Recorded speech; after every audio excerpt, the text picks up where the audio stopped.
ভারতের দক্ষিণী সিনেমার সুপারস্টার থালাপতি বিজয়ের রাজনৈতিক সমাবেশে ঘটল ভয়াবহ ট্র্যাজেডি।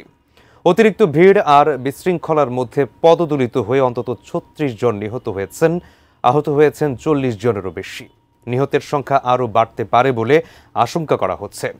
রায়হান মুন্সির প্রতিবেদনে থাকছে বিস্তারিত। স্বপ্ন ছিল প্রিয় নায়ক থালাপতি বিজয়কে কাছ থেকে দেখা, তার কথা শোনা, কিন্তু সেই স্বপ্নই কাল হয়ে দাঁড়ালো। অতিরিক্ত ভিড়, অগোছালো পরিস্থিতি আর নিয়ন্ত্রণহীন জনস্রোতের মধ্যে বিজয়কে কাছ থেকে দেখতে মঞ্চের দিকে এগিয়ে যেতে থাকেন সমর্থকেরা। হঠাৎই শুরু হয় ধাক্কাধাক্কি, মুহূর্তেই একে অপরের নিচে চাপা পড়ে যায়। এ সময় শ্বাসরোধে মৃত্যু হয় বহু মানুষের। শনিবার তামিলনাড়ুর কারুর জেলায় থালাপতি বিজয়ের সমাবেশে যোগ দিতে জড়ো হন ৩০,০০০-এর বেশি মানুষ।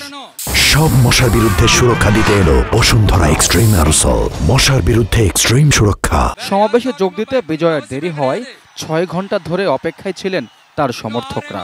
পরে বিজয় সমাবেশ স্থলে পৌঁছলে ভিড় নিয়ন্ত্রণের বাইরে চলে গেলে ঘটে পদদলিত হয়ে হতাহতের ঘটনা।